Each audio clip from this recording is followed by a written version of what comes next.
So friends, अभी हम बना रहे हैं चाय और मैगी। उसके बाद फिर निकलेंगे हम मनाली की तरफ।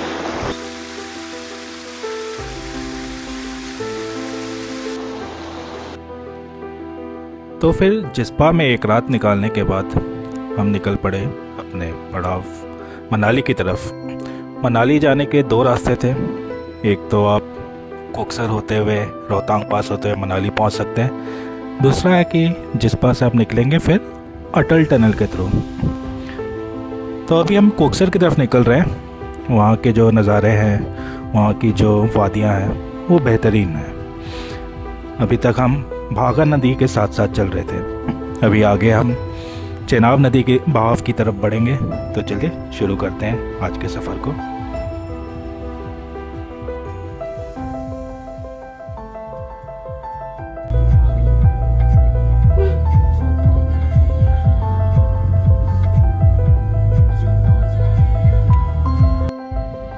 तो दोस्तों, कोकसर की तरफ जो रास्ता है वो कुछ जगह पे थोड़ी तंग है। रास्ते टूटती हैं, बनती हैं। तो वाकई में एक बार धन्यवाद तो बनता है हमारे बीआरओ के लोगों को, जो हर समय इन रास्तों को तैयार रखते हैं कि हम और आप इन रास्तों से एक सुखद जर्नी बनाते हुए निकल पाएँ। कितना गॉर्जियस है, कितना ब्यूटीफुल लग रहा है।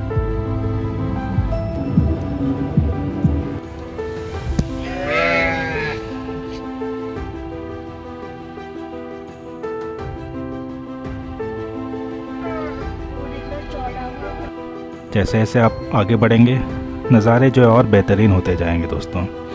ये घाटियाँ, साथ में बहती ये नदी चेनाब नदी। चलिए आगे बढ़ते हैं कोकसर की तरफ।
तो दोस्तों, कोकसर से अगर आपने रोहतांग जाना है तो यहाँ पे आपने परमिट निकालना पड़ेगा। सो आगे जो है वो चेक पोस्ट है, वहाँ पे आप परमिट दिखाएंगे और उसके बाद आप आगे बढ़ सकते हैं। और अच्छी बात यहाँ पे बगल में ही एक मंदिर भी है कोकसर माता का, वहाँ पे आप मंदिर का दर्शन कर सकते हैं।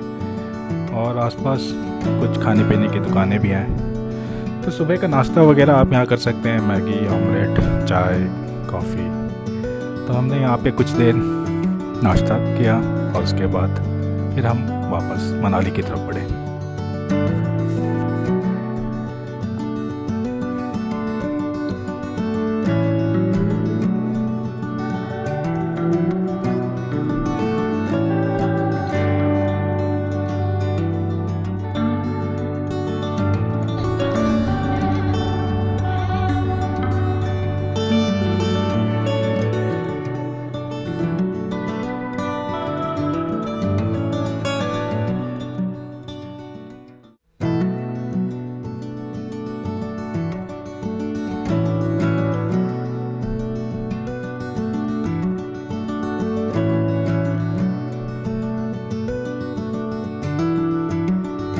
सो मनाली के लिए वापसी में हमने कोकसर से अटल टनल का रास्ता चुना, क्योंकि वैसे ही हम लद्दाख से यहाँ आते आते काफ़ी सारी चढ़ाइयाँ, घाटियाँ, ऊंचाइयाँ वो देख चुके थे। तो रोहतांग पास जो है फिर कभी हम देखेंगे। तो आज के सफ़र को थोड़ा छोटा करने के लिए हम अटल टनल से निकल रहे हैं। एक शानदार मॉडर्न टनल जिसे हमारे BRO के साथियों ने बनाया है। इस रास्ते के बनने से जो रास्ता जो है स्पीति और मनाली जो है ये साल भर कनेक्टेड रहता है। पहले सर्दियों के समय पे बर्फ़ की मोटी मोटी चादरें इन रास्तों को बंद कर देती थी और 6 महीने के लिए, 4 महीने के लिए लाहौल और स्पीति जो है वो कटा रहता था मनाली से। लेकिन आज आप इन टनल के थ्रू साल में कभी भी जा सकते हैं, आ जा सकते हैं। और वाकई में दोस्तों, जैसे टनल के इस पार देखेंगे तो यहाँ जो है माहौल जो है एकदम ही अलग है। जो प्राकृतिक खूबसूरती है वो अलग ही है। चलिए इस टनल के थ्रू निकलते हैं हम सोलांग वैली के लिए और उसके बाद पहुँचेंगे हम मनाली अपने होटल की तरफ। चलिए आगे जुड़ते हैं।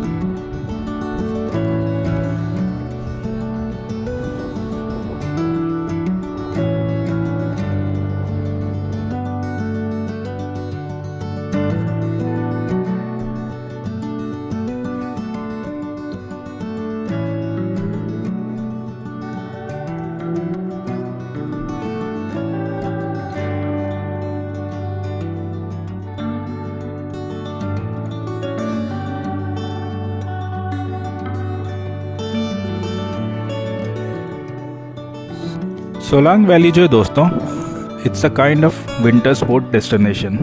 सर्दियों के समय यहाँ कई तरह के विंटर स्पोर्ट्स आप कर सकते हैं। और वैसे भी अगर आप यहाँ आए, विंटर स्पोर्ट्स ना करें और इन वादियों में रहें तो भी एक अलग ही अनुभव है। चारों तरफ ये हरियाली और सर्दियों के समय तो यहाँ बर्फ़ की चादरें ढकी रहती है। चारों तरफ सफ़ेद चादर सा नज़ारा वाकई में एक एकदम ही अलग सा अलौकिक। आज उतना ही रख दीजिए सेम।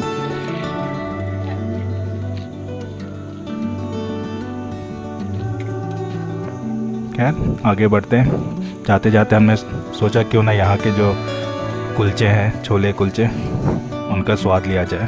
तो बस यहाँ रुके कुछ समय के लिए, इन नज़ारों को अपने यादों में कैद करके फिर हम आगे निकलते हैं मनाली की तरफ।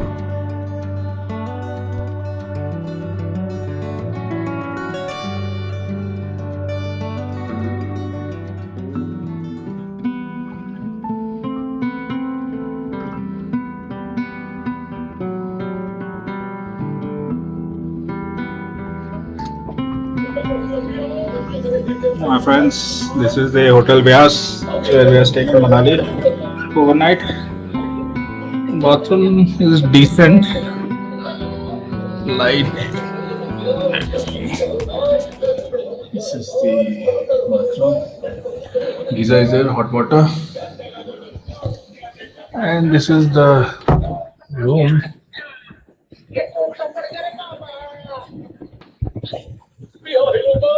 ये बेड है, एक्स्ट्रा बेड लगाने के लिए हमने कहा है क्योंकि we have 3 adults.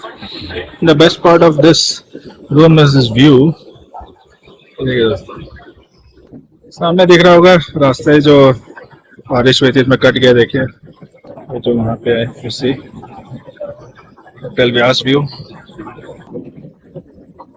छोटा सा वॉच एरिया भी है, you can sit here and this is the view guys. Worth it. So it's 1500 for this room. तो हम सुबह निकल जाएंगे अर्ली मॉर्निंग 6 तो चंडीगढ़। और शाम को थोड़ा टहलेंगे, मॉल रोड और हिडिंबा मंदिर होते हुए आएंगे। चलिए फिर आगे मिलते हैं, नज़ारे देखिए दोस्तों एक बार।